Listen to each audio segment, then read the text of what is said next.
Ça reste un excellent bilan. Je pense que non, il y a pas de raison de s'inquiéter et je pense que oui, comme tu l'as dit, c'est des c'est des victoires qui sont formatrices.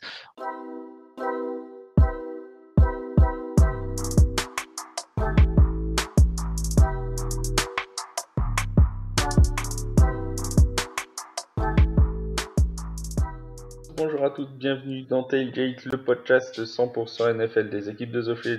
On se retrouve après cette 11e semaine de compétition pour débriefer tout ce qui s'est passé. Et il s'en est encore une fois passé des choses dans cette red zone de dimanche. C'était donc pour cette 11e semaine de compétition des équipes qui se sont révélées, qui ont augmenté leurs chances de participation aux playoffs, d'autres qui ont gagné de manière surprenante. Et en parlant de ça, on va passer la parole tout de suite à notre Giants de l'équipe. Yaya, salut mon Yaya, comment ça va après cette victoire? Salut à tous les free agents qui ont signé des juteux contrats grâce à nous. Comment ça va? J'avais dit hier pendant le live à qui perd gagne. Eh ben, on a gagné, donc on a perdu. Non, il n'y a rien à dire sur les Giants. Bon, après, c'est toujours bien de gagner, ça fait toujours plaisir, mais c'est pas comme ça qu'on va monter dans la draft. On n'a d'ailleurs qu'une équipe de gagnants, puisque les trois participants du podcast de ce soir ont vu leur franchise gagner, ce qui est très rare. D'habitude, on est plutôt dans des équipes de losers. Là, cette semaine, on est pas mal. Il y a Seb, bon lui, il est habitué à gagner, il gagne presque toutes les semaines. Salut mon Seb, comment ça va? Salut Flav, salut à toutes, salut à tous, salut à toutes et salut à tous les free agents qui ont signé des gros contrats bien juteux. Écoute, de mon côté, RAS, journée normale, au bureau, hein, on a poutré Tampa Bay, tout va bien. Il est CMC a remis blessé. un touchdown, tout est revenu dans Ouais, l'ordre. tout est revenu à la normale, l'équilibre est revenu dans la force, voilà, tout va bien. Voilà, tout va bien, tout est bien qui finit bien. Et un autre qui est en ce moment en folie parce que son équipe tente une remontada de l'espace. On en parlera au cours de cette émission. Ce sont les Broncos de Vince. Salut Vince. Bonjour à toutes, bonjour à tous et bonjour donc à tous les fans de football américain qui nous écoutent. Effectivement, encore un Victory Monday, comme on le dit. Voilà, on en profite, le quatrième d'affilée. Voilà, on prend. Après le début de saison et les fameux 70 points à Miami, jamais on n'aurait imaginé voir les Broncos en 5-5. On en profite. Voilà. Faut toujours profiter des victoires et des petites victoires. C'est dans la petite victoire que se situe le sel de la saison qui Les petites s'écoule. victoires, on sait faire, nous, il n'y a pas de problème. Voilà. Mais c'est une victoire quand même, et on en reparlera au cours de cette émission. Je rappelle que vous pouvez écouter le podcast sur toutes vos plateformes de streaming et de podcast préférées, Spotify, Apple Podcast, Google Podcast, bref, on ne va pas tous les citer. Et je rappelle, avant qu'on commence ce podcast, que nous serons en live pour commenter 2 matchs en cette fin de semaine sur Twitch et sur YouTube. Le premier, ce sera dans la soirée de jeudi pour Thanksgiving entre les Cowboys de Dallas et les Commanders de Washington. C'est à 22h15. Et ensuite, ce sera vendredi à 20h50 entre les Jets de New York et les Dolphins de Miami. Ça, ce sera pour le premier Black Friday Game de l'histoire de la NFL. Voilà, donc on sera surtout sur YouTube avec des invités comme d'habitude. Bref, vous avez maintenant l'habitude de comment ça se passe. Il y aura même des petits quiz et tout pour piéger Yaya, Seb et Vince qui seront ravis d'essayer de répondre à des questions plus tordues les unes que les autres. Bon, les amis, on commence cette petite revue d'effectifs de ce qui s'est passé dimanche avec les Lions. Les Lions de Détroit qui ont pendant longtemps cru à une soirée presque cauchemardesque, menée de 12 points alors qu'il restait seulement 4 minutes à jouer. Et pourtant, comeback incroyable, Jared Goff a retrouvé tout son talent, la défense a retrouvé son talent aussi, et il termine en s'imposant 31-26 face aux Bears. Est-ce que cette victoire, pour le moins capillotractée, mon cher Yaya, te semble Oui. rassurante? Et quand on parle de cheveux, tu sais de quoi tu parles. Alors, je ne répondrai pas à cette pique, qui était à peu près aussi belle que les passes de Jared Goff hier. Je pense que c'était surtout un match sans, avec les 3 interceptions de Jared Goff. Est-ce qu'il faut s'inquiéter? Je ne pense pas. C'est un match sans. Il gagne en étant mauvais. C'est quand même un signe assez, positif si on veut le tourner positif. C'est-à-dire que même quand tu es mauvais, tu arrives à gagner. Certes, face à un rival de division, les Bears, qui sont très faibles cette année, mais qui ont un petit peu augmenté la défense à la trade deadline. Pour moi, est-ce qu'il faut s'inquiéter? Non, mais à partir du moment, oui et non, mais surtout c'est à partir du moment où ils ont repris leur identité de jeu au sol, qu'ils ont vraiment percé la défense de Chicago, et que derrière ils ont cruisé jusqu'à la fin du match. Après, le safety à la fin est anecdotique, mais la défense a monté le curseur. Ils ont fait, et, malgré tout, ils ont su montrer les muscles quand il fallait. C'est plutôt un bon signe. Seb, toi, tu te dis finalement, est-ce que c'est pas des victoires qui sont formatrices dans une saison? C'est-à-dire que toutes les équipes passent par ces victoires un petit peu difficiles, et est-ce que finalement, bah, c'est pas un mal nécessaire pour les Lions pour continuer à progresser? On rappelle qu'ils sont quand même à 8 victoires, 2 défaites depuis le début de la saison, ce qui reste un excellent bilan. Ça reste un excellent bilan. Je pense que non, il n'y a pas de raison de s'inquiéter et je pense que oui, comme tu l'as dit, c'est des c'est des victoires qui sont formatrices. On parle tout de même là d'un club, qui était mené de 10 points, de plus de 10 points même à 4 minutes de la fin et qui trouve tout de même les ressources pour l'emporter malgré une journée qui a quand même été, pas très favorable à Jared Goff qui lance 3 interceptions. C'est que la 3e fois de sa carrière que ça lui arrive. La dernière fois, c'était en 2019. Il joue encore, aux Rams et malgré tout, ils s'en sortent. Il y a un chiffre qui est quand même parlant, c'est que cette saison, tout match cumulé, les équipes qui se sont retrouvées dans cette situation, c'est-à-dire menées de 10 points ou plus à 4 minutes de la fin, vous savez ce que ça donne comme chiffre? Ça donne 0 victoire et 83 défaites jusque-là. Détroit, ils réussissent à s'en sortir. C'est quand même quelque chose. Il y a une défense qui a été un petit peu en dessous à certains moments, mais elle a su faire des stops décisifs. Il y a le strip de Hayden Hutchinson à la fin qui provoque le safety, qui certes est anecdotique, mais qui scelle le match. Elle a quand même alloué 334 yards et 25 first down, mais elle a quand même généré 2 interceptions. Elle a forcé Chicago à rester à des field goals à plusieurs reprises et puis elle tient les Bears à 5 sur 13 sur les conversions de 3e down. Donc tout n'est pas noir non plus sur ce match. Ils auraient peut-être besoin que le pass rush se montre un petit peu plus que cela. Mais non, voilà, comme l'a dit Yannick, c'était une journée sans. Ils ont voilà, une mauvaise journée au bureau, mais ils s'en sont quand même sortis. Ouais, Moi, je suis désolé, mais je vais vas-y, reprendre un Vince. peu la main dessus. Je vais aller un peu à l'encontre de ce qu'ils disent. Et même si je vais pas voir le noir de partout. Oui, effectivement, c'est une belle victoire qui compte parce que revenir effectivement de cet écart de points à 4 minutes de la fin, c'est rare. C'est fédérateur pour une équipe, encore plus que ce que ça peut être, même si on le rappelle, ils sont à 8-2, hein, donc il n'y a rien de dramatique. Par contre, moi, je vais les nuancer beaucoup. C'est-à-dire qu'il y a 2 choses pour moi. Déjà, c'est j'ai rien contre eux, mais c'est les Bears en face. Et les Bears, c'est quand même un peu faible, un peu. Ils ont tendance des fois un peu à balancer. On ne sait même pas, en fait, est-ce qu'ils n'ont pas balancé ce match pour aller prendre une défaite et se rapprocher du first pick? Franchement, je n'arrive pas à le savoir. Même si j'ai du mal à le croire quand je vois le match, j'ai vraiment l'impression qu'ils perdent ce match et que les Lions se donnent aussi les moyens de le gagner. Le deuxième point que je vais dire, c'est que ils se retrouvent quand même à moins 10 à 4 minutes de la fin. Et ça, on peut dire ce qu'on veut, mais ils se retrouvent à un moment donné menés de 10 points par les Bears, avec un jeu au sol et qui a eu du mal à s'installer, même s'il est un peu plus venu sur une deuxième partie de match. Mais ils ont quand même encaissé 26 points des Bears et c'est pas négligeable. Quand je regarde, les Bears ont couru pour 183 yards dans le match. Je trouve que la défense au sol a été quand même très très très passive de la part d'un contender qu'on attendait quand même très haut en début de saison et qui sont quand même très bien partis. Donc voilà, moi je le nuance quand même un peu. ça peut être fédérateur, mais attention. En play-off, à mon avis, tu te retrouves mené de 10 points à 4 minutes de la fin, tu passes pas. Pour moi, il y a deux choses. Premièrement, c'est que je suis d'accord avec toi, c'est pas anecdotique, mais par contre, c'est le caractère qu'ils ont mis pour revenir, premièrement.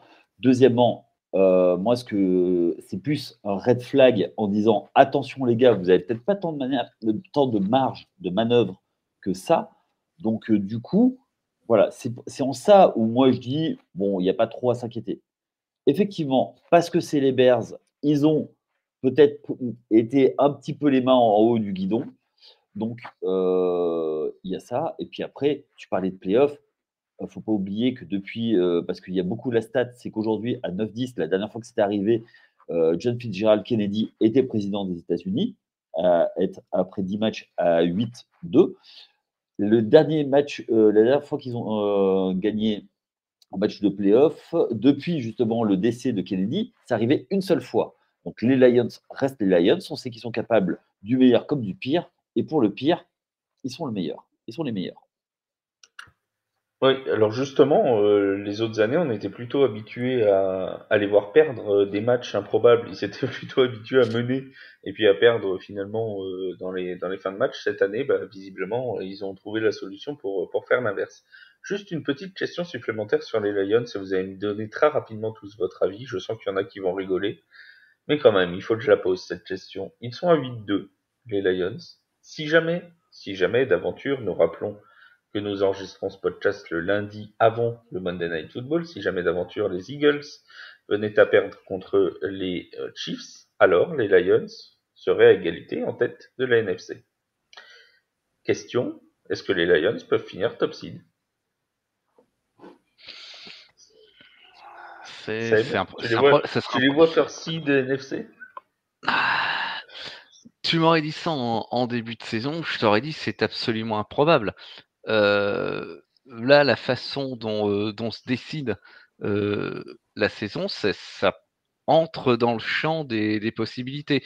Je m'enflammerai pas trop là-dessus en revanche, mais oui, là, si ce soir Philadelphie devait contre-performer contre Kansas, ce serait pas une contre-performance de perdre contre Kansas City. C'est un Surtout mauvais à jeu de mots, Arrowhead. mais oui, surtout à Arrowhead. Mais s'il devait perdre le match contre Kansas City, ouais, ça relance un petit peu une course au first seed qui semblait promis à Philadelphie. Si tu regardes le classement, les futurs adversaires, ils reçoivent Green Bay, ils vont à la Nouvelle-Orléans, ils vont à Chicago, ils reçoivent Denver, ils vont à Minnesota, ils vont à Dallas et ils reçoivent Minnesota. Là-dessus, je suis pas sûr qu'il y ait beaucoup de défaites là-dedans. Hein. Bah oui, c'est ça, c'est ce que je dis. Donc, alors que tu penses celui de Philadelphie, c'est donc Kansas City ce soir, San Francisco, Dallas, Seattle, Buffalo, Cardinals, c'est 2 fois New York. Pas dans l'ordre du calendrier, mais voilà. Pour moi, l'équipe qui du coup pourrait être plus relancée encore plus que Détroit, et le first seed pourrait se jouer, c'est avec nos amis des Cowboys. Oui, c'est Dallas. Dallas qui a actuellement quand même le 4e plus difficile calendrier qui reste de la NFL. Hein. Oui, mais en ce moment, ils sont plutôt. Oui, non, mais je précise juste. Bon, après, ils ont un côté très lioncien d'historique récent de playoff.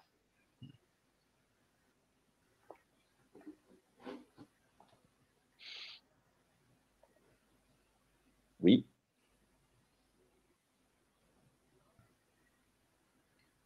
Et toi, Vince, les Lions, tu es où? Alors, quand on regarde, effectivement, je m'amusais à regarder en même temps le calendrier, en même temps que Yaya, et effectivement, au niveau du calendrier, quand même, au moins sur les 3 prochains matchs, c'est relativement facile, surtout la réception, n'est-ce pas, Flav? Mais blague à part, effectivement, Packers, Saints, Bears, et après la réception des Broncos, ce match-là contre les Broncos, dont on parlera un peu plus tard, sera beaucoup déterminé par l'état de forme des Broncos à ce moment-là. Maintenant, je trouve qu'on exclut aussi beaucoup les 49ers de cette place de first seed. On parle des Cowboys qui, à mon avis, ont un calendrier très compliqué. Les Eagles, ça va pas être évident non plus niveau calendrier.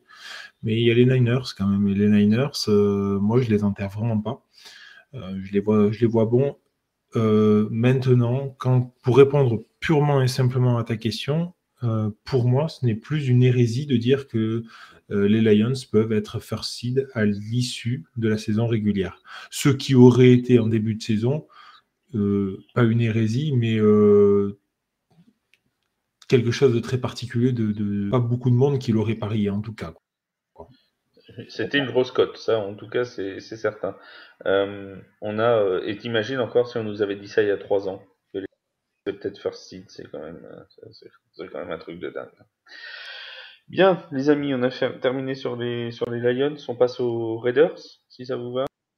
Les Raiders de Las Vegas qui sont actuels. Allô ? Oui. Ouais, alors je crois qu'il y a un petit problème de connexion, les amis, donc on va faire une coupe parce que j'ai un problème de connexion. Oui, Allez, comme tu vas-y. veux.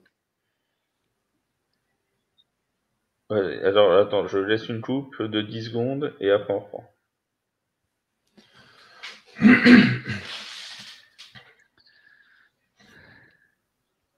On va donc passer maintenant aux Raiders de Las Vegas qui ont perdu du côté de Miami, mais qui ont été plutôt convaincants, ou plutôt en tout cas embêtants pour ces Dolphins.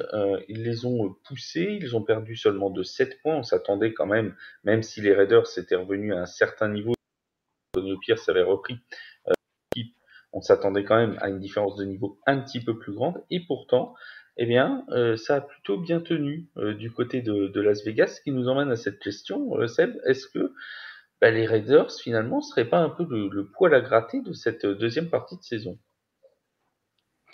Alors, si par poil à gratter, on entend est-ce qu'ils vont faire les playoffs, je serais tenté de te répondre non. Si par poil à gratter, on entend est-ce que c'est l'équipe qui va enquiquiner des clubs qui se bagarrent pour se qualifier, pourquoi pas. L'énergie a clairement changé à Las Vegas depuis le départ de leur head coach. Après, est-ce qu'ils pourront se remobiliser après cette défaite qui est vraiment une défaite crève-cœur parce qu'ils ont une défense qui performe vraiment bien hier soir. Ils provoquent 3 pertes de balles et fumble recouvert par Marcus Epps et Ned Hobbs et il y a une interception par Isaiah Polamao. Mais le souci, c'est que l'attaque, elle ressemble à une escouade offensive qui est dirigée par un offensive coordinator débutant, un head coach intérimaire et un quarterback rookie. Et ça tombe bien parce que c'est ce qu'elle est.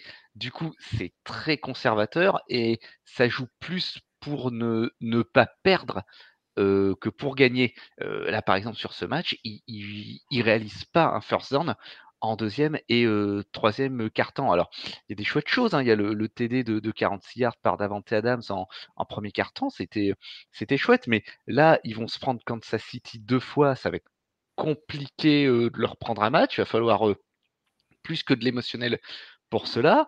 Ils ont Minnesota également qui arrive. C'est peut-être faisable avec un point d'interrogation.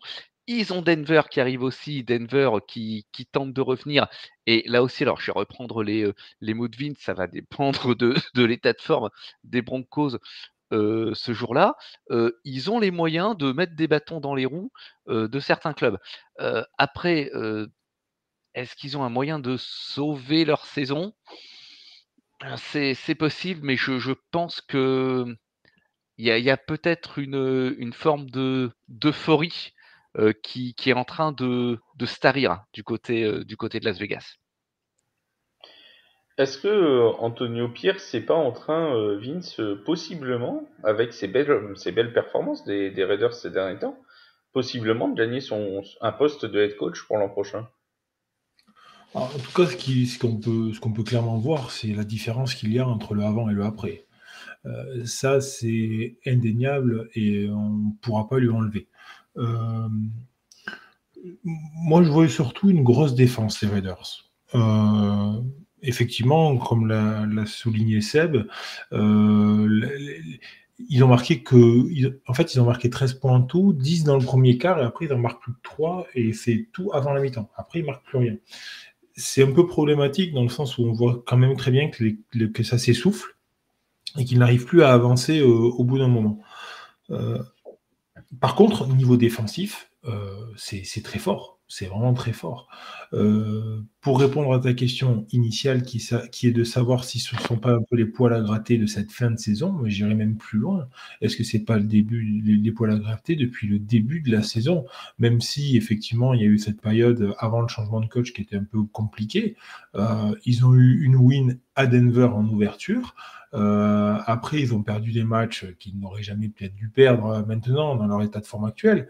Mais je sais pas, la grinta qui laisse sur le terrain, l'envie. Je rejoins totalement Seb sur ce qu'il dit. Ou non, ils ne feront pas les playoffs. Je pense que ça sera un peu court pour ça. Par contre, oui, ils peuvent être embêtants pour aller. Enfin, on peut facilement perdre un match chez eux ou contre eux. Et notamment, il parlait de la double confrontation contre les Chiefs. Attention, ce sont des duels de division. Les Chiefs et les Raiders se détestent, c'est bien connu. Dans la division, un match des Chiefs contre les Raiders, il ne faut pas le perdre.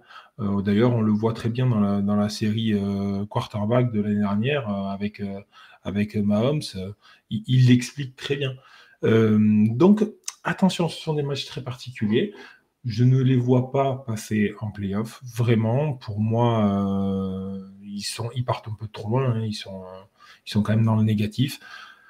Mais sait-on jamais pour essayer effectivement accrocher un beau tableau de chasse, un beau trophée d'ici la fin de la saison? Oui, là, moi, je les sens bien faire un ou deux éclats encore.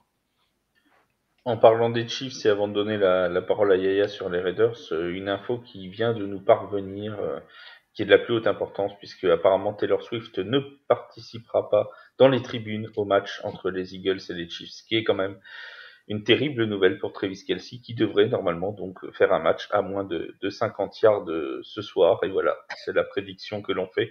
Alors si ça se trouve, demain matin, on se lèvera, il aura fait 145 yards. Et dans ce cas-là, je demanderai gentiment au boss de couper cette partie du podcast. Mais si tel est le cas, on pourra dire que quand on a enregistré ce podcast, nous savions déjà que Travis Kelce ne pourrait pas performer en la raison de l'absence de sa chère et tendre. C'est son frère qui va faire ses 100 yards en défense. Même s'il joue en défense, il va faire 100 yards, tu vas voir. C'est ça. Et ce qui est hallucinant, c'est que maintenant, on a des alertes sur les réseaux sociaux qui nous viennent des insiders de la NFL pour nous dire si Taylor Swift participe ou non au match. Tu vois, on a non seulement les injury reports, mais on a aussi l'injury report de Taylor Swift. Et ça, c'est quand même très important. Il faut bien le reconnaître. Mon cher Yaya, sur les Raiders, tu veux ajouter quelque chose? Premièrement, que j'aimerais bien signer un contrat de head coach du côté des Raiders, parce que même si tu travailles plus, tu te fais payer pendant des années et des années. Mais à côté de ça, je vais rejoindre mes camarades. Vu les adversaires qui va rester, qui c'est qui vont pouvoir vraiment embêter Kansas City? Oui, parce que c'est un rival de division et que notamment un joueur que j'aimerais qu'on mette un peu plus en lumière, c'est Max Crosby, qui est un excellent quarterback rusher. Complètement d'accord avec toi là-dessus. Ah ouais, parce que c'est un gars, je pense que ils ont fait de la place pour lui. Il va chasser les quarterbacks à longueur de match.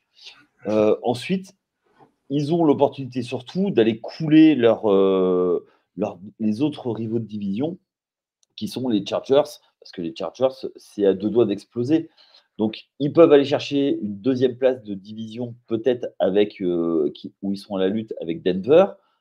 Mais à part ça, c'est un peu court. C'est un peu court. Pourquoi? Seb l'a dit, le quarterback, le coach, l'offensive coordinator. Bon, j'ai peur que ce soit. Mais je pense que ça peut permettre de faire un état des lieux pour la saison prochaine. Et je le dis, je le répète, la NFL a besoin de Raiders au plus haut parce que c'est une équipe une franchise qui est mythique. Elle a beau avoir déménagé je ne sais pas combien de fois dans son histoire, le Silver and Black, c'est quand même quelque chose de ultra mythique et on a besoin d'eux le plus haut possible. Ouais, ça c'est vrai, ça il a complètement raison, effectivement. Ce fameux supporter déguisé, là, tout en peint en noir et tout. Alors ça allait très bien, moi je trouve, du côté d'Auckland. Moi c'est un peu la nostalgie qui parle là-dessus. Ça va plus trop avec le désert de Las Vegas et les couleurs végasiennes. Mais effectivement, la NFL a besoin de Raiders au top, a besoin de Raiders conquérants. Ça fait beaucoup parler, ça fait beaucoup vendre. Et c'est vrai que mine de rien, maintenant ils sont à Vegas. Hein. C'est une équipe de Las Vegas. Las Vegas, pour le moment, commence à arriver de plus en plus dans les franchises, dans les divers sports américains. Mais la première équipe de sport dans les quatre sports, c'était en NFL. Et voilà, Las Vegas en a besoin aussi.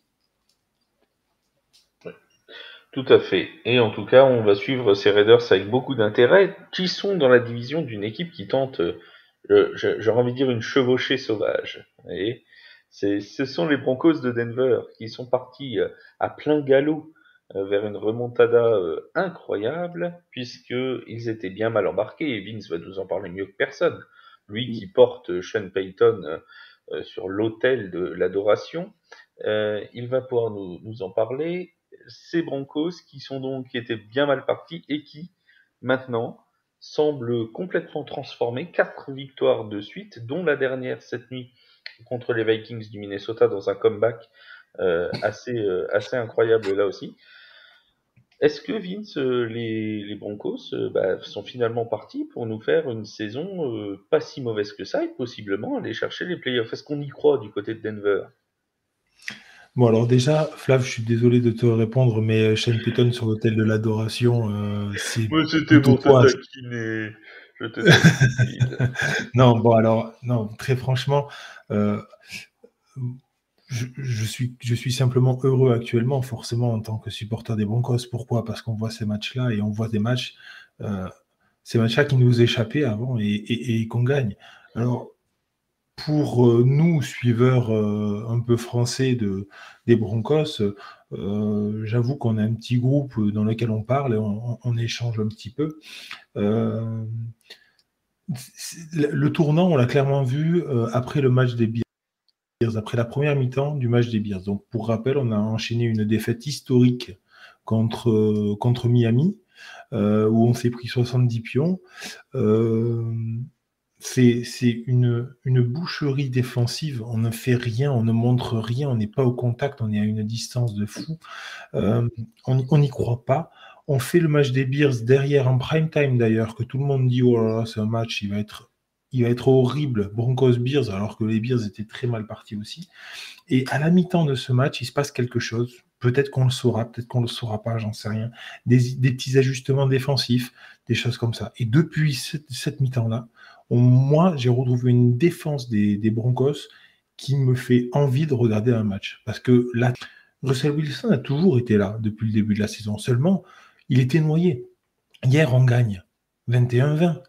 On met 21 points dans une victoire. Le match à Miami, on a beaucoup critiqué Wilson, mais on met 20 points en attaque. On met à peu près on met le point 21-20, c'est pas loin la différence. Ce que je veux dire, c'est la défense. La défense, pour moi, c'est primordial dans le football et on a tendance à l'oublier. Donc, on repart sur une assise défensive qui est très forte. Oui, hier, le problème, c'est qu'on n'arrive pas à mettre un TD avant le dernier drive. Heureusement, ce dernier drive, Wilson nous porte. On a une réception de Sutton, une double réception de Sutton assez folle. La première sur une petite passe lobée, la deuxième pour le touchdown. J'ai envie de dire, moi j'y crois, j'ai envie d'y croire. Et je l'espère parce que ça ramène ces Broncos qui reviennent de nulle part. Je trouve que c'est la belle histoire de la saison pour le moment. On les voyait vraiment perdus et c'est une belle histoire. C'est une belle histoire parce que Shane Payton, c'est sa première saison à Denver, coach Russell Wilson. Wilson, on l'a enterré beaucoup, on l'a beaucoup critiqué. Et puis voilà, ça revient, la défense commence à se trouver, des bons stops défensifs on arrive à avoir une belle position de balle en attaque. Tout ça fait que, ben oui, moi, ça me fait plaisir, je suis content et j'y crois. Voilà. Et je ne suis pas le seul à y croire, je sais qu'il y en a de plus en plus. Alors, on est très nuancé quand même parce qu'on a l'habitude ces dernières saisons avec les Broncos d'y croire, d'être déçus, puis finalement ils nous donnent encore des raisons d'y croire, et puis finalement on est quand même un peu déçus, donc je vais tempérer, mais je suis obligé de m'enflammer. D'ailleurs, on en profite pour saluer Prince du côté de la page Twitter des Broncos, qui nous écoute assez régulièrement. Et on en profite pour le saluer, notre bon Prince. Yaya, l'an dernier, les Broncos avaient une défense déjà plutôt solide, et on se rappelle de cette stat assez dingue qui disait que s'ils avaient marqué ne serait-ce qu'un touchdown de plus par match, ils étaient en play-off et même très largement. Est-ce que finalement cette année, ils n'ont pas juste rajouté ces quelques points qui manquaient l'an dernier? Si, tout à fait. Alors après, effectivement, il y a la défaite spectaculaire. Vincent en a parlé face à Miami. Mais c'est plutôt que de les enfoncer, je pense que ça a été le wake-up call qui a fait qu'il y a eu une prise de conscience. Effectivement, il a dû y avoir des choses. Et le leader de vestiaire, qui est Sean Payton, a dû faire quelque chose. Quoi, on l'apprendra peut-être à l'issue de la saison.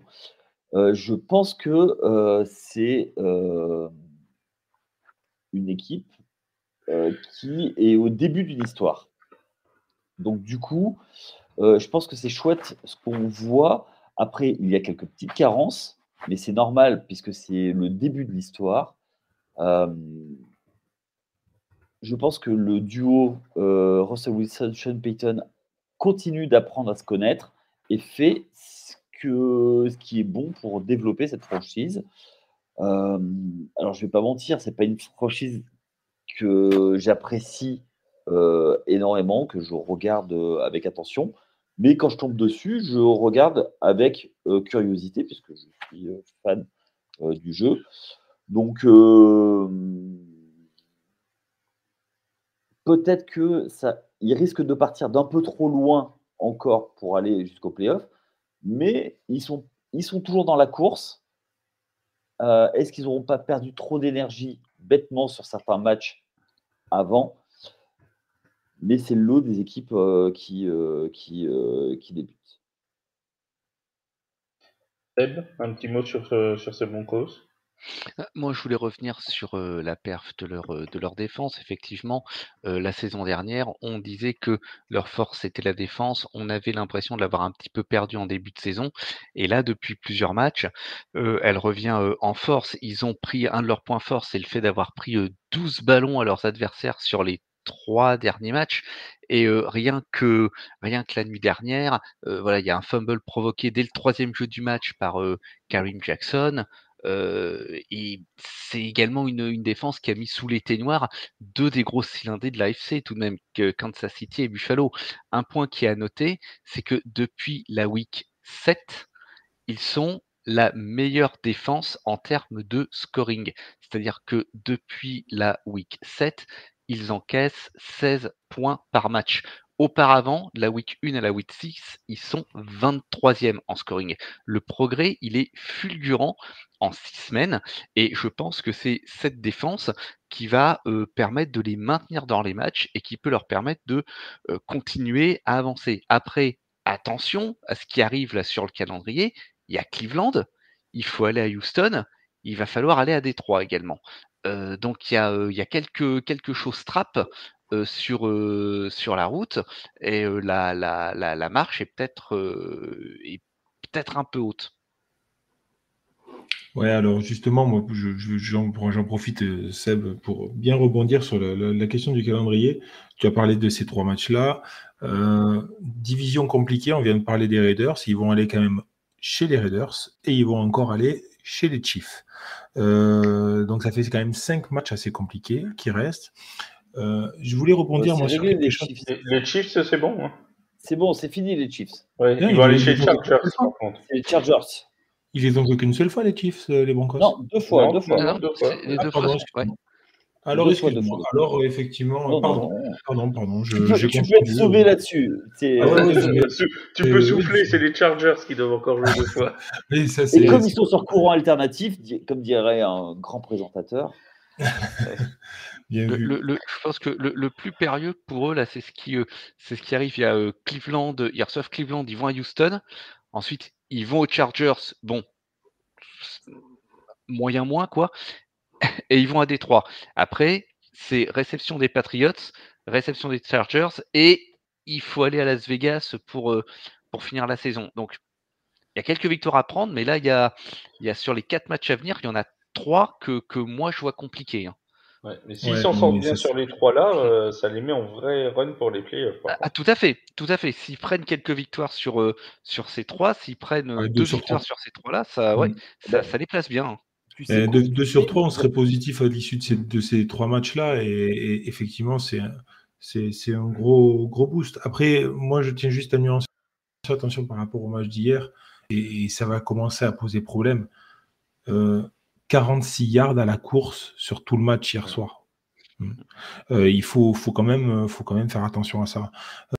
Une attaque monocentrée sur la passe, c'est compliqué. Alors oui, ils arrivent à faire 249 yards à la passe, c'est très bien. Mais bon, au bout d'un moment, plus la end zone se rapproche, plus les passes sont compliquées. Hein. Donc les passes longues sont interdites. Donc voilà, si on n'ouvre pas le cahier de jeu sur une course, ça va être beaucoup plus compliqué. Et voilà, après, effectivement, je voulais finir justement par ce fameux match, on va dire ce defensive game qui arrive contre les Browns. Je suis curieux de s'abonner parce que c'est les 2 meilleures défenses, je pense, actuellement de la ligue. moi, il y a un truc aussi sur lequel je veux rajouter, et c'est pas notre Evelyne Delia nationale qui est Flav qui va le rappeler. Aller jouer à Denver avec la température qui va baisser, la neige qui va arriver, qui est déjà la même. Je pense qu'il y a des équipes qui vont venir s'y casser les dents. Donc, il y a un vrai avantage à jouer à deux.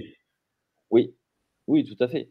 Et je pense que Cleveland, ça va être largement jouable parce que on a vu les limitations. On va en parler un petit peu plus tard la semaine dernière. Ouais, Et juste après. sans Deshaun Watson, ça va être compliqué. Houston, ça va être un vrai révélateur. Pour moi, le vrai match bascule, ça va être Houston. Si tu gagnes à domicile contre Cleveland et que tu vas gagner à Houston, là, tu reviens vraiment back in business. Ensuite, ça peut être un petit peu compliqué. Je l'avoue. Mais en gagnant ces 2 matchs, pour moi, c'est les 2 matchs qu'il faut cibler vraiment à fond. Précisément la semaine prochaine, du côté de Mile High, il y aura un match entre les Broncos et les Browns. Les Browns de Cleveland qui sont allés s'imposer, qui se sont imposés chez eux d'ailleurs, face aux Steelers de Pittsburgh dans un match qui ne restera sans doute pas dans les annales de cette saison 2023, une victoire 13-10, mais une victoire extrêmement importante sur le plan comptable pour les Browns de Cleveland, et surtout une victoire qui rassure après, on le sait, la blessure de Deshaun Watson pour toute la saison. Ils sont allés chercher Joe Flacco dans leur practice squad. Joe Flacco qui devrait être rapidement mis au parfum, si vous me passez ce jeu de mots, n'est-ce pas? Il est très bon celui-là. Et on aura donc ce tandem Joe Flacco, Dorian Thompson-Robinson. On a vu qu'hier, Dorian Thompson-Robinson avait énormément de difficultés pour faire progresser son attaque. Ça n'a pas été mieux du côté des Steelers de Pittsburgh. Finalement, est-ce que cette victoire, Seb, est rassure pour les Browns? Est-ce que vraiment on peut se réjouir de cette victoire, ou est-ce que finalement les Steelers, une nouvelle fois, ont montré leurs limites qu'on voit depuis le début de saison? Je pense qu'on est quelque part un petit peu entre les deux. Pour Cleveland, c'était une victoire qui était importante parce que c'était une victoire en division. Au sein de la division de l'AFC Nord, on va pas rappeler la compétitivité de cette poule. On passe un petit peu notre temps à le faire, mais en même temps, on assène une vérité en disant ça. Dorian Thompson-Robinson, effectivement, il a eu surtout une deuxième mi-temps difficile. Parce que Kevin Stefanski a quand même tout fait pour le mettre dans les meilleures conditions possibles, sauf que qu'est-ce qui s'est passé? À un moment, Pittsburgh s'est adapté, la défense de Pittsburgh s'est adaptée, et qu'est-ce qu'ils ont fait? Ils ont stuffé contre la course, ils ont bloqué les solutions sur les passes courtes pour obliger Thompson Robinson à lancer loin, à prendre des décisions compliquées pour un rookie, et ça a fonctionné. Alors effectivement, l'attaque de Pittsburgh n'a guère été plus brillante, mais j'ai envie de dire qu'on a un petit peu l'habitude, malheureusement, avec, avec les Pickett. Steelers, voilà, avec, En disant son avec nom. avec Kenny Pickett. Ce qui est quand même rassurant, c'est leur jeu au sol, avec Jalen Warren qui se montre avec un touchdown de 74 yards. Il est toujours bien complété par Najee Harris. Mais effectivement, je pense que pour les Browns, l'important, c'était la victoire. Après, effectivement, qu'est-ce qui se passe pour l'avenir? Parce que on sait à quel point la poule est compliquée, et puis ils ont quelques pièges là qui arrivent dans leur calendrier. Il va falloir aller à Denver, il va falloir aller à Houston, et il y a aussi les Jets. Alors certes, c'est les Jets, mais contre les Jets, ça peut très vite être sale. Mais après, leur défense, je pense, elle va tenir le fort. Sur leurs 10 derniers matchs, elle a concédé 243,3 yards. Et alors, le saviez-tu? C'est la meilleure performance depuis les Steelers en 2008. Et en 2008, les Steelers, ils gagnent le Super Bowl. Alors, d'accord, ils avaient Ben Roethlisberger, mais quand même. Le sosie de Flav. Tout Le à fait. sosie de Flav. Effectivement. Justement, la défense, on dit qu'elle fait gagner des titres habituellement. Vince, est-ce que la défense des Browns peut faire gagner le titre aux Browns cette année? Oui, la défense fait gagner les titres. Alors j'adore ces phrases-là, hein, parce que sinon, on Il va... oublie Attends, je te souvent. coupe. Il va être à deux doigts de me dire que ma phrase est débile. Après Arthur qui m'a dit que mes questions étaient stupides. Attends, on va voir le Vince qui va me dire la même chose. C'est ça les rookies. Maintenant, tu vois, ils portent même plus les sacs, ils portent plus les. L'impertinence. Vas-y, mon Vince. Non, c'est pas ça, c'est que j'adore cette phrase, parce qu'effectivement, pour moi, je l'ai dit depuis le début, hein, de toute façon, la défense, et moi j'adore voir mes Broncos retrouver une défense, on peut rien faire sans la défense. La défense, elle fait gagner. Et effectivement, on dit souvent la défense fait gagner des titres, l'attaque c'est pour le spectacle et tout Non, ça. c'est pour gagner Je les suis matchs. assez d'accord. La vraie phrase, c'est l'attaque fait Oui, gagner c'est les ça. matchs, la défense fait La gagner les défense fait titres. gagner des titres. Oui. Maintenant, est-ce qu'on arrive quand même à remporter un titre avec une attaque qui est quand même assez faible, d'autant plus depuis la blessure de leur QB titulaire? Là, j'ai beaucoup. Alors, comme je le disais, on a fait un point la semaine sur cette fameuse division d'une compétition atroce, enfin très cas. Et oui, c'était malheureux vaincu, en tout cas, quoi qu'il arrive. Les Steelers sont passés un peu à côté de la victoire et donc d'une fin de saison beaucoup plus ouverte. Les Browns l'ont prise, donc à contrario, c'est eux qui ont la fin de saison un peu plus ouverte de leur côté. Le calendrier va faire foi, donc on a vu encore Houston. Hein. Houston, ça va être un peu un gage sur ces deux équipes que sont les Broncos et les Browns. J'ai quand même du mal à croire que les Browns peuvent y arriver avec une attaque comme ça, parce que l'attaque, elle est quand même, je la trouve très, très, très endormie. La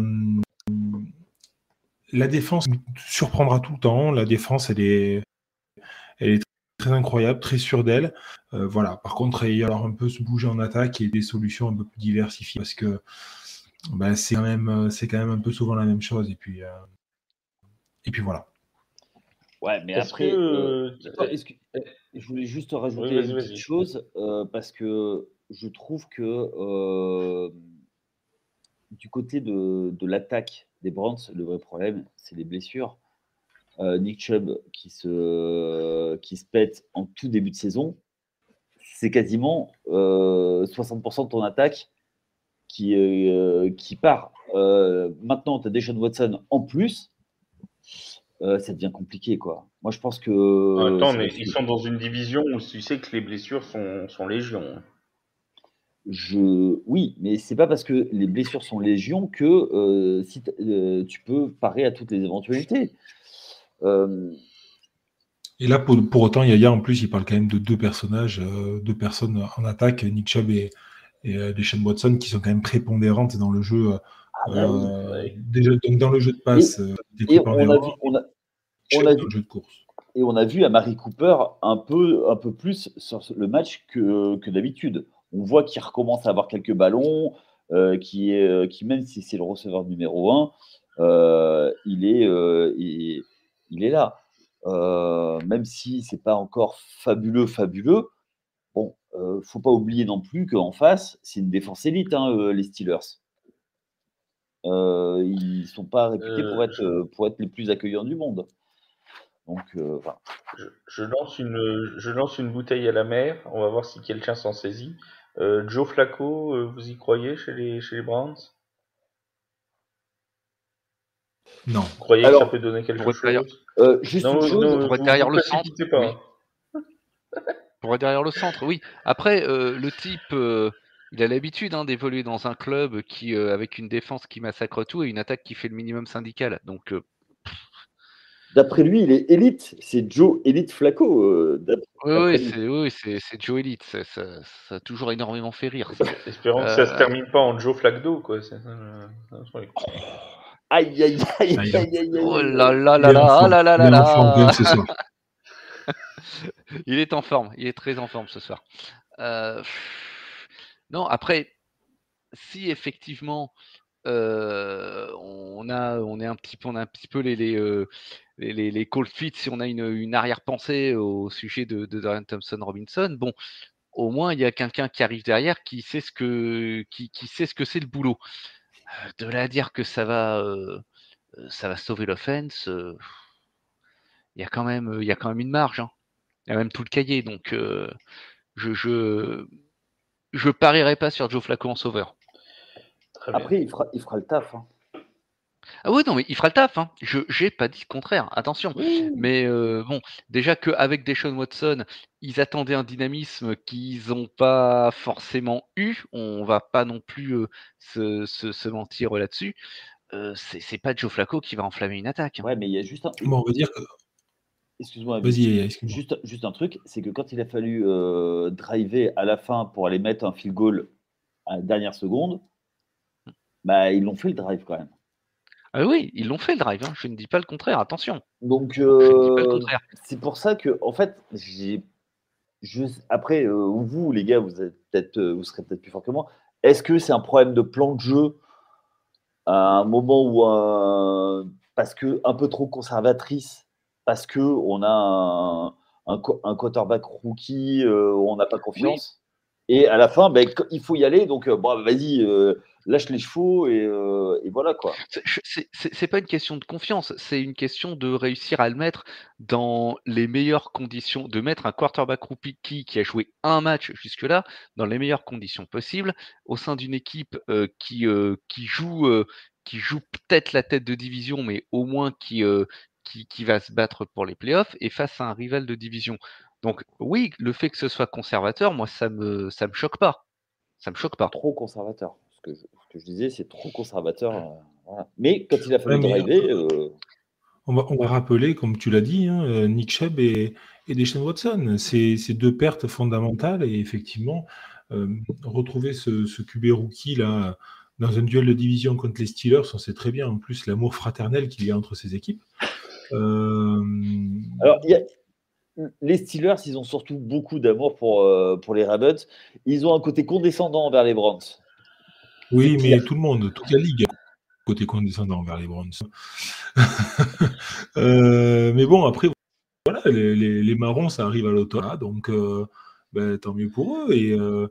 Et moi, j'ai envie de dire, en fait, c'est là que Joe Flacco peut apporter. Voilà, c'est son expérience, sa présence sur le terrain de par son expérience et de par ce qu'il a vécu, porté aux Browns beaucoup plus que ce QB rookie qui est encore en phase d'apprentissage. Par contre, quand je vois moi beaucoup de gens qui se réjouissent de la blessure de Deshaun Watson, je ne comprends vraiment pas parce que Deshaun Watson, il a au moins il a une capacité quand même de pouvoir courir, de pouvoir traverser un peu rapidement et de pouvoir gagner un petit peu assez vite quelques yards.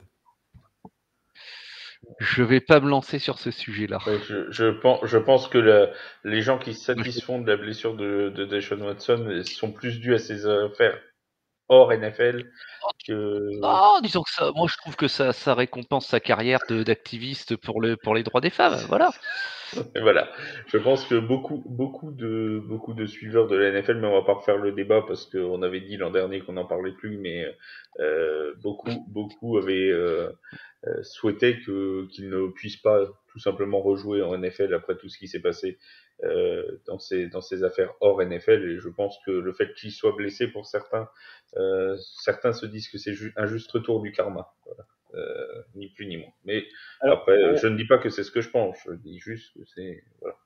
juste une petite chose, on rappellera la belle pirouette en plein live de notre ami Romain de Steelers France. Voilà. Voilà. Et c'est juste pour rappeler que pour Thanksgiving, nous serons en live. Voilà. Nous serons live et peut-être que Romain passera, d'ailleurs il est invité, donc peut-être qu'il passera une tête.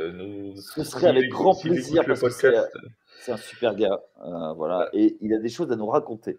Bah oui, parce qu'il est parti à Pittsburgh et puis j'aimerais bien qu'il nous dise si lui a réussi à percer le mystère de ces Steelers qui sont avec toujours un bilan positif de 6 victoires, 4 défaites alors qu'ils n'ont toujours pas été devant en nombre de yards sur une seule rencontre depuis le début de la saison. Voilà. Bon, s'il a réussi à percer le mystère, mais d'après ce que je sais, d'après nos conversations privées, il ne l'a toujours pas percé non plus, donc il lui reste 4 jours maintenant pour trouver les clés de ce mystère des Steelers 2023.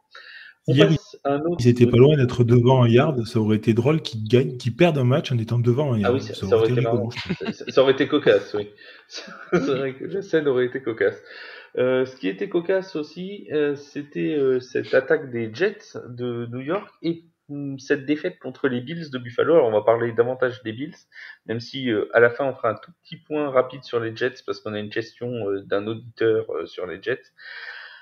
Les Bills de Buffalo qui se sont donc assez nettement imposés face aux Jets. La question, elle est simple. Vince, est-ce que c'est plutôt une victoire des Bills, une défaite des Jets? Est-ce que c'est vraiment rassurant cette victoire-là des Bills?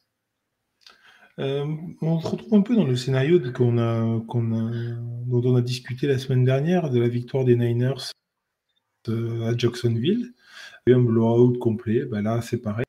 32-6, 0 TD pris, je crois. C'est deux field goals, on est d'accord. Oui, c'est ça. Jets. Excusez-moi, j'avais oublié. Greg The Leg. Pardon? Oui, c'est Greg The Airline qui a marqué. Oui. Et Greg The Leg, son surnom, la jambe. La jambe. De toute façon, c'est pas pour son pied, et c'est pas pour son pied efficace pour les field goals. Bon, après, pour répondre à la question, j'ai du mal à voir ces Jets et la constance chez les Jets, j'ai beaucoup de mal. Est-ce qu'on n'attend pas purement et simplement le retour de Rodgers qui a annoncé au 15 décembre? Peut-être. En tout cas, quoi qu'il arrive, la victoire est solide pour les Bills. Voilà, 32-6, c'est solide, c'est propre, c'est net, sans bavure, ils ne se sont pas fait peur. C'était un match qu'il fallait gagner, ils l'ont fait avec sérieux. Quand on regarde les stats, 393 yards à 5, c'est pas rien. Ils ont dominé autant sur la course que sur les passes. C'est un match solide. 6 sacs quand même des Bills. Ouais, moi je dis bravo, franchement, très, très costaud. Ils ont maîtrisé le match de bout en bout avec un temps de possession très élevé aux alentours des 37 minutes. Voilà, moi je dis très rassurant pour les Bills, très très rassurant pour les Bills. À l'inverse, mais on va pas trop s'attarder là-dessus. Bon, les Jets, match à oublier. Mais voilà, pour les Bills, très rassurant et je ne m'attendais pas à une telle démonstration, très franchement. Chez les Eagles, chez les Chiefs, voilà les 2 prochains matchs des Bills de Buffalo. Seb, est-ce qu'ils sont au tournant de leur saison? Il y a déjà eu un premier tournant de la saison cette semaine. C'est quand même qu'il y a quelqu'un qui a perdu son boulot à Buffalo. Il faut quand même pas l'oublier. L'un de nos Ils ont viré fournisseurs de mèmes, en plus, tu vois. voilà, Ken Dorsey est officiellement à Pôle emploi. Alors la nomination de Joe Brady en coordinateur offensif, je dis pas que ça crée un électrochoc, loin de là, parce qu'on n'a pas eu droit quand même à un feu d'artifice particulièrement impressionnant. On a vu une attaque qui a démarré lentement, hein, parce que sur les 3 premiers drives, ça repart quand même avec seulement, entre guillemets, des field goals. Ça marque un premier touchdown en fin de première mi-temps. Et puis après, ça passe la seconde, justement, en deuxième mi-temps avec, notamment, Josh Allen, qui complète, 5 passes de suite pour 145 yards, 2 touchdowns, dont un de 80 yards pour Khalil Shakir. Et ce qu'on a vu surtout dans ce match, c'est, un Allen qui a été, plus à l'aise, dans les situations où d'habitude il avait du mal. C'est-à-dire quand il s'agissait d'aller chercher les passes, underneath, c'est-à-dire ces passes entre 10-20 yards, d'éviter les turnovers, son péché mignon quand même depuis le début de la saison et le début de sa carrière, et puis savoir quand s'accrocher à son ballon et quand le lâcher, comment étirer les jeux de façon utile. Donc sur ce match-là, ça a fonctionné, pourvu que ça dure, parce que les Bills, ils sont à la recherche de cette constance en attaque depuis le début de leur saison, et c'est très souvent ce qui leur a fait défaut. Donc c'est bon signe, c'est encourageant pour eux. Bon, la performance des Jets, ça a été une performance des Jets, hein, en attaque en particulier, mais la performance offensive de Buffalo, elle est encourageante pour la suite de leur saison. Alors, Moi, je suis. petit correctif juste avant que tu réagisses, mon cher Yaya, c'était bien un touchdown des Jets, non pas Greg Zuerlein, c'était Brice Hall qui avait marqué en fin de première période les 6 points donc des Jets dans cette rencontre. Oui, mon Yaya. Ouais. Moi, je vais être un petit peu à l'encontre. Moi, j'ai cette victoire des Bills, ok, elle est maîtrisée, choses comme ça, mais depuis le début de saison, ils ont tellement fait les montagnes russes que je n'arrive pas à me positionner sur eux. Je me disais, oui, en début de saison, après avoir éclaté Miami, on s'est dit, ça y est, la saison est lancée, allez, ça va rouler, le rouleau compresseur revient. Ben, force est de constater que ça ne l'a pas été. Et aujourd'hui, une équipe qui a 6-5, ils vont devoir cravacher pour atteindre les playoffs. Et est-ce qu'ils ne partent pas de trop loin pour pouvoir aller arracher la division et se qualifier pour les playoffs? Je reste quand même très, très mesuré quant à Buffalo. Et tu l'as dit, les matchs à venir, c'est comme disait. Ils ont un mois compliqué à venir là. Ouais, comme le disait ma grand-mère, c'est pas de la tarte. Et C'est pas piquer des hannetons. exactement. Et Philadelphie, Kansas City, Dallas. Los Angeles Écoutez, Chargers. ouais, c'est un cran un peu en dessous de ces 3 équipes qui visent clairement le Super Bowl. Et ils vont devoir montrer les muscles en disant voilà, on est là. On sait que c'est pas les gros matchs le vrai problème, c'est plutôt les autres matchs. Est-ce que c'est un peu de suffisance? Je ne sais pas. Moi, j'ai peur. J'ai peur pour eux. J'ai peur, et je le dis, je l'ai déjà dit, j'ai peur que le momentum soit passé pour eux. Ils n'ont pas pu aller chercher le titre. J'ai peur que la fenêtre soit passée. Et, et pour moi, ça va être compliqué. Ouais, je suis d'accord. En fait, si tu regardes sur la saison en complète et sur le calendrier à venir, je suis complètement. Le match d'hier, moi, j'ai trouvé vraiment gros plus, un gros un changement. Alors oui, effectivement, il y a eu ce changement au coordinateur offensif. Mais pour autant, c'est un défaut. Ils ont fait vraiment un très beau boulot aussi. Après, oui, ils partent de loin.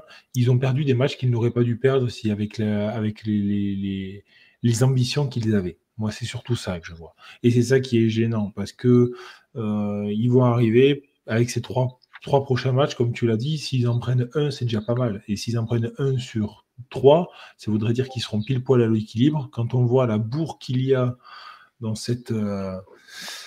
Dans, Et puis Dans Miami, l'AFC. dans cette conférence, pardon, j'avais oublié, dans cette conférence AFC, quand on voit la bourre qu'il y a, on a parlé de l'AFC Nord qui est très présente, les Texans qui sont assez costauds, les Broncos qui ont Broncos. 4 wins d'affilée. Voilà, les places en playoff. Alors, par contre, pour te répondre, Yaya, pour moi, la division, elle est perdue. Je vois pas les Dolphins la perdre, cette division. Je vois pas les Dolphins ne pas prendre la première place de la division, moi, très franchement. il reste un match entre les deux. Ils ont quoi? Ils ont un demi-match, un match et demi de retard. Les Dolphins, cette saison, ils ont du mal face aux équipes positives. On ne sait Ouais, mais jamais. ils jouent plus que 3 équipes positives sur les 7 matchs qui restent, hein, les Dolphins. Hein. Ouais, mais et puis ils jouent les Bills aussi, donc. Oui. Alors, en parlant de calendrier, actuellement, si on s'en réfère aux difficultés de calendrier qui restent, les Bills ont le deuxième calendrier le plus compliqué restant de la ligue, derrière les Bengals de Cincinnati. Les Dolphins, c'est le 18e calendrier le plus difficile restant dans cette fin de saison. Bon, Voilà. C'est juste un point. C'est juste un point qui vaut ce qu'il vaut. Ça ne veut pas dire que les Dolphins sont gagnés pour autant. J'en profite pendant qu'on parlait des Bills pour dire que notre podcast, le deuxième de cette semaine, qui sortira jeudi, sera consacré à ces équipes que l'on voyait potentiellement en playoff ou outsider pour cette saison même, et qui auront peut-être des difficultés à se qualifier. Les Bills en font partie, les Bengals également, les Chargers, pourquoi pas. Bref, toutes ces équipes, on essaiera de faire un point d'étape sur ce qui n'a pas marché en ce début de saison, ce qu'il faudrait faire pour qu'ils puissent aller accrocher les playoffs dans cette deuxième partie de saison. Ça, ce sera le podcast de jeudi qui sera disponible sur toutes vos plateformes. Juste avant qu'on ferme ce débrief de la week 11, on a une question d'un auditeur qui vient de nous arriver, enfin qui nous est arrivé il y a 2 heures, donc juste avant le podcast. C'est sur le changement de quarterback, évidemment, chez les Jets de New York. C'est l'un des événements de cette soirée. Robert Saleh a donc annoncé qu'il mettait de côté Zach Wilson, après avoir dit qu'il faisait confiance à Zach Wilson. Zach Wilson est donc non pas mis sur le banc, mais mis en quarterback numéro 3, puisque Tim Boyle prendra le départ contre les Dolphins et Trevor Siemian sera le backup de Tim Boyle. Zach Wilson étant rétrogradé en quarterback numéro 3. Yaya, est-ce que c'est une décision logique? Logique, je ne sais pas. La seule chose que je peux te dire, c'est que c'était réclamé dans la presse et que en fait, Robert Saleh, il sent le vent du boulet. Et il a Zach peur. Wilson le voulait?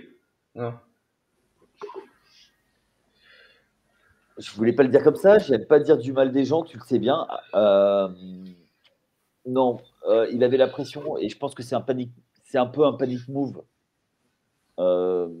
Il avait clairement la pression. Toutes les semaines, on lui posait la question quand est-ce que vous allez bencher Zach Wilson? C'est pas l'homme de la situation. Après le match catastrophique d'hier, oui, il le met sur le banc. Je pense qu'on a peut-être vu le dernier match de Zach Wilson en NFL. C'est peut-être une équipe qui va tenter de le mettre en backup, mais on est obligé de dire qu'il n'a pas pris la mesure du poste, alors que cette année, alors certes, il n'avait pas de ligne offensive, et ça, on ne peut pas lui reprocher, mais il avait des playmakers un peu partout. Il a une grosse défense et on est en train de passer à côté de cette génération défensive et il va falloir capitaliser là-dessus. Pour info, Tim Boyle, depuis le début de sa carrière, il a joué chez les Packers, chez les Bears, chez les Lions. Notamment, il est arrivé cette saison chez les Jets de New York. Il a joué 18 matchs, il en a commencé 3 comme quarterback titulaire, c'est 3 défaites 60,8% de passes complétées, 3 touchdowns, 9 interceptions. Voilà les stats de Tim Boyle en carrière, hein, je précise bien en carrière. Il a joué un bout du match contre Buffalo, 7 sur 14 à la passe, aucun touchdown, une interception, 33 yards de gagné. Seb, Après, est-ce que c'est un bon move, ce remplacement de Zach Wilson? Mon pauvre monsieur, dans la vie, on fait avec ce qu'on a. Oui, hein. bah alors là, j'ai envie de dire, Euh, attends, parce que j'ai envie de dire, c'est un peu leur choix aussi, aux Jets. Hein. C'est quand même les Jets qui sont entêtés pendant des semaines et des semaines. Alors, parce qu'on parle des Vikings qui ont subi la blessure de Kirk Cousins juste avant la trade deadline. On pourrait penser aux Giants, pardon, avec Daniel Jones qui s'est blessé aussi. On a les Browns qui ont subi la blessure de Deshaun Watson après la trade deadline, donc c'est plus difficile pour trouver un QB. Leur quarterback qui s'est blessé en week 1, c'est eux qui ont fait le choix de continuer avec Zach Wilson, quoi qu'il en coûte, j'ai envie de dire. et tu veux faire quoi? Absolument. Excuse-moi, je te coupe la parole. Seb, Ben, tu sais que t'en avais dit, ils avaient qu'à aller chercher Joshua Dobbs, hein. Non, mais attends. Pousse, Il comme était disent, dispo. comme disent les enfants. Mais non, mais le truc, c'est que qu'est-ce que tu voulais faire? Tu as recruté cet été une méga star qui se blesse, pas de bol, au bout du 3e snap. Oui, ça d'accord. Tu peux pas prendre un mec qui va venir, tu vas louer pour la saison, mais il y a tu vas hypothéquer, tu vas lâcher des tours de draft. Tu vas lâcher des tours de draft pour prendre un quarterback et faire quoi? Tu sais très bien que ta saison, tu vas pas aller au Super Bowl, tu vas pas hypothéquer ton avenir pour prendre un mec et faire ce qu'il y a le pire dans le sport américain, c'est être moyen. Eh bien là, ils vont être quoi? Ils vont être moyens. On va être un petit peu en dessous du moyen, je crois. Oui, mais si tu es moyen plus, tu rien. Ils vont être moyen moins. Bah oui, bah voilà, mais donc tu hypothèques ton avenir pour être juste au-dessus. Bah moi je suis désolé. Je trouve que de dire ok, bah on essaye Wilson, on lui donne sa chance jusqu'au bout, et maintenant on dit bah voilà, bah ok, allez, Wilson aux oubliettes, c'est un mauvais choix de draft au poste de quarterback. Bah écoute, bah tant pis. Eh ben on essaye autre chose maintenant et on essaye de voir. Et du coup, tu récupéreras un meilleur choix de draft, même si ça ne change pas énormément. Eh ben, entre un 13e et un 15e, des fois, ça peut faire la diff. D'accord. Et donc, pour en revenir à mon Joshua Dobbs, il a coûté quoi aux Vikings? Un sixième tour de draft. Un 6e tour de draft, il a coûté. Ouais, mais c'est la belle histoire, c'est la belle histoire. Non, mais c'est la belle histoire que tu penses pas que ça arrive, et puis bon, ça arrive. Moi, je rejoins beaucoup Yaya là-dessus. Après, sur la gestion Wilson, moi j'ai un gros problème, c'est quoi? Pourquoi ne pas lui laisser finir la saison? De toute façon, la saison elle est morte. Je comprends pas. On l'a jamais mis. On l'a jamais mis en deuxième année. Mais oui, c'est plus un rookie. Hein. C'est plus un rookie, et on le sait de 3e année. Oui, merci. Et ce qu'il y a, c'est que on sait quasiment depuis le début, que depuis ce première saison, qu'il a pas le niveau. C'est ça le souci. Il a pas le niveau minimum pour être quarterback en NFL. Certes, il a une ligne qui lui fait pas de cadeau. Clairement. Je suis d'accord avec Yaya là-dessus. Mais à un moment, est-ce que tu continues comme ça? Est-ce que tu fais un move? Et faire un move, c'est pas forcément aller chercher un QB ailleurs. Hein, c'est en mettre un autre derrière le centre. Et là, c'est là où je vous redis, on fait ce qu'on peut avec ce qu'on a, ma pauvre dame. Parce qu'en l'occurrence, effectivement, Tim Boyle, ça te vend pas du rêve. Moi, ce que je trouve violent, surprenant, c'est que Wilson se retrouve demoted en QB3. Quoi. Ouais. Ouais, je sais pas si j'ai déjà vu ça. Alors, moi, je l'ai vu. Le saviez-tu? C'était déjà arrivé. Et à ce même Wilson, l'an passé. C'est bon, il a l'habitude alors. Ça se trouve, en fait, il aime pas les places sur le banc. Ça se trouve, le banc lui plaît pas. Voilà, il préfère rester debout à côté. C'est quand même mieux. Une banane à côté, c'est mieux. On voit mieux le match. il est en meilleure position. Je sais pas, il doit y avoir un truc. Non, Non, je sais mais pas. je pense qu'effectivement, il y a une conjonction d'événements. Il y a évidemment, d'une part, ses performances et puis très certainement, comme tu l'as dit Yannick, la pression, de la presse, new-yorkaise et pas que new-yorkaise, mais sportive qui demande, à Robert Saleh quasiment toutes les 2 heures, quand est-ce que vous benchez Zach Wilson? Bon, ben voilà, cette Ah, fois, on sait que ils Le ont New York Post, c'est ouais, ouais, bien l'infamie sûr, on et sait. sur toutes les équipes, de New York, à part peut-être certaines dont on pas taira le nom, mais voilà, c'est une infamie. Non, mais on Après, le sait. effectivement, A après la pression médiatique à New York, elle est très forte.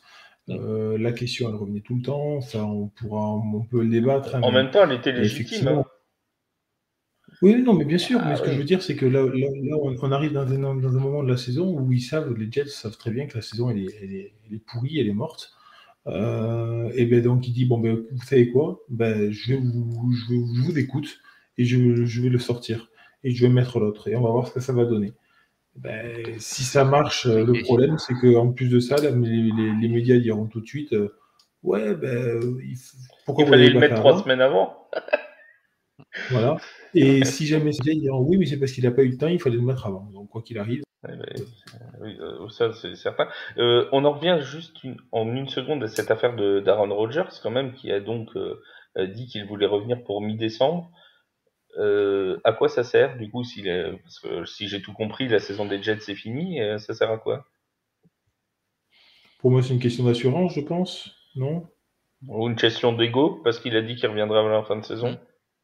Oui, une ouais, une question question d'ego, d'ego. d'assurance et de peut-être pour rassurer un peu et pour préparer la saison prochaine, je sais pas.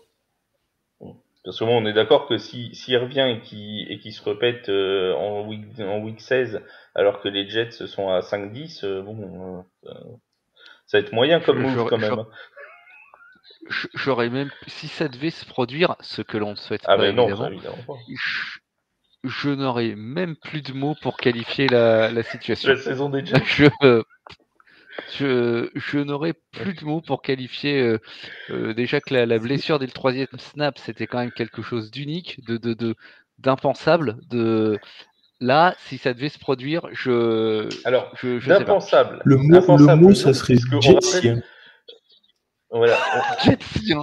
Je suis content que ce soit toi qui l'ait dit et pas moi. impensable non, puisque je rappelle qu'au moment de la signature d'Aaron Rodgers, Yaya avait dit je ne le souhaite pas, je le précise, je ne le souhaite pas, mais je suis sûr qu'Aaron Rodgers va se péter dès le premier match et même à la première mi-temps du premier match. Voilà. Donc vous pouvez réécouter les tailgates de l'an dernier, vous verrez que Yaya l'a annoncé au Cet moment de la été. signature d'Aaron Rodgers. C'est absolument terrible, ce côté Oui. boule de Alors, cristal qu'il a, qui doit être dû à la forme ronde de son crâne, dégarni. oui, qui a encore quelques cheveux, contrairement à certains. Bref,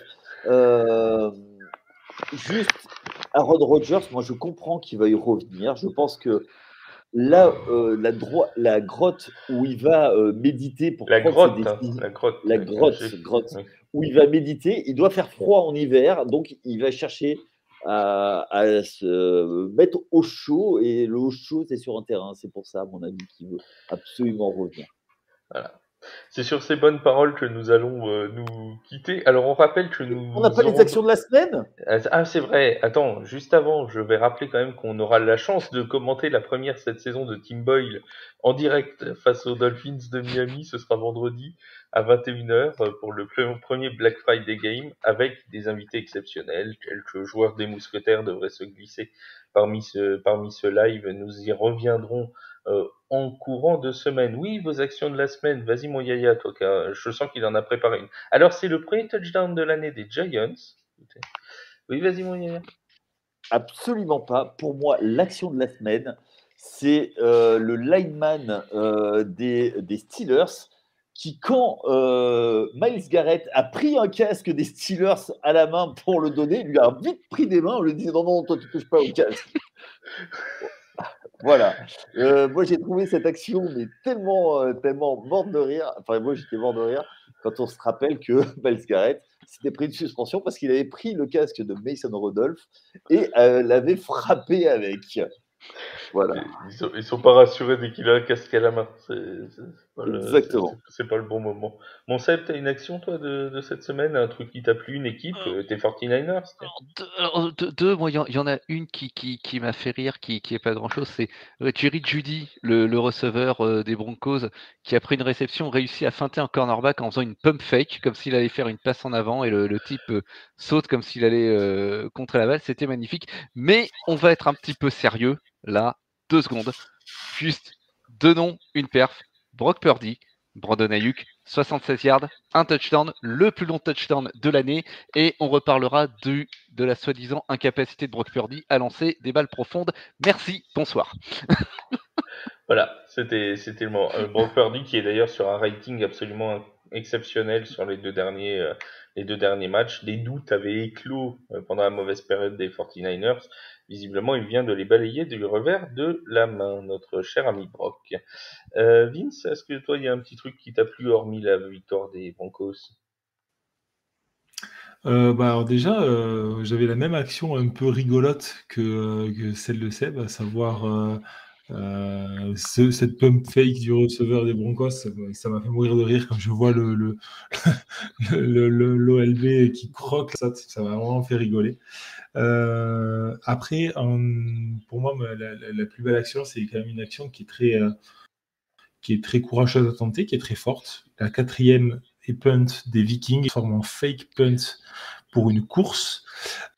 C'est très bien préparé, très bien amené. La feinte est parfaite, tout le monde y croit. Et en plus de ça, ça gagne le premier down en quatrième, qui aurait pu être un premier down décisif dans la victoire, dans la défaite contre les Broncos. Les Broncos ont réussi à récupérer le ballon et à remonter le terrain, mais oui, c'était un très bon play. Impeccable. Et on rappelle aussi le nouveau pick six de notre ami des Cowboys, Darren Bland, qui a réussi son 4e pick six de la saison.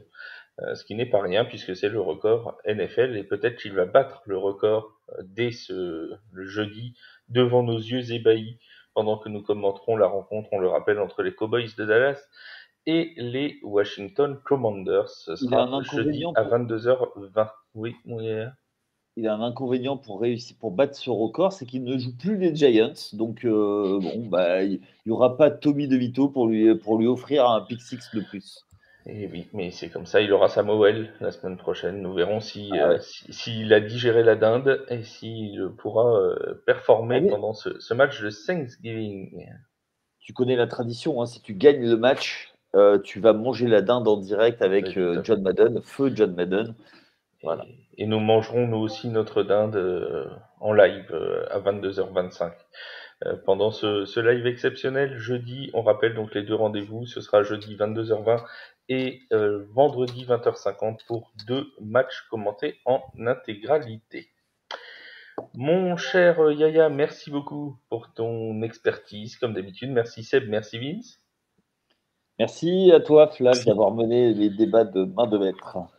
Et on se retrouve donc en milieu de semaine jeudi pour un débat sur les outsiders qui vont peut-être manquer les playoffs. Ne ratez ça sous aucun prétexte. En attendant, si vous ne l'avez pas fait, téléchargez l'application TFA pour avoir toute l'actualité des sports US et n'oubliez pas d'aller écouter les podcasts Foot US, mais aussi NBA avec N1 qui est 2 fois par semaine aussi sur toutes vos plateformes favorites. Merci à tous de votre attention. On se retrouve très très vite sur les antennes de TFA. Portez-vous bien. Salut. Ciao. Ciao, bye. Plus.